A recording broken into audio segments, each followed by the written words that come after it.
Voilà 10 ans que la France a rejeté la Constitution européenne. 15 millions de Français courageux ont voté par procuration au nom de 500 millions d'Européens privés de référendum. Vous avez voté pour que vive la démocratie, pour que vive la liberté, et oui, pour que vive l'Europe, la seule, la vraie, celle de nos vieilles et belles nations, porteuses d'une civilisation millénaire. Vous avez voté pour l'Europe des nations souveraines et contre cet empire de la norme piloté par Bruxelles. Ce jour-là, le 29 mai 2005, c'est l'honneur de la France qui a rayonné partout. Dans tous les pays, les amoureux de la liberté vous ont applaudi. Car, sachez-le, mes chers amis français, dans le monde entier, on se fait une certaine idée de la France. L'idée d'une France confiante, souveraine, française, et donc libre. Ce jour-là, cette certaine idée s'est exprimée haut et fort.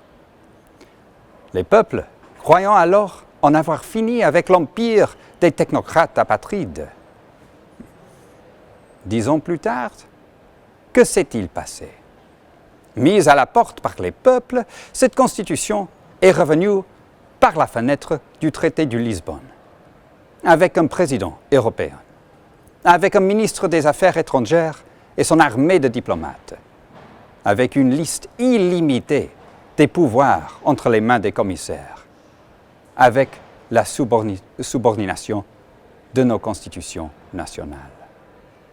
Le choix démocratique a donc été simplement annulé. Le nom du peuple français a été effacé, comme celui des Pays-Bas et de l'Irlande, et comme le nom de tous les peuples, dont le mien, réduit au silence parce que leurs dirigeants étaient trop lâches pour leur demander leur avis. Le projet supranationaliste est comme un mort-vivant. Vous pensiez l'avoir tué. Il parvient à arracher le pied de son cœur et reprendre sa route. Rien ne l'arrête, ni le droit, ni la volonté des peuples européens. Mes chers amis, le jour approche où les Européens, les vrais, auront à rebâtir au milieu des débris. Refonder l'Europe de la dignité, de la souveraineté et de l'indépendance des nations.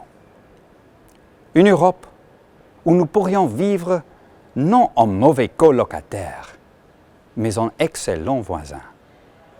Une Europe dans laquelle votre paix, comme le mien, pourront être eux-mêmes. Vive la démocratie, vive la République, vive la France.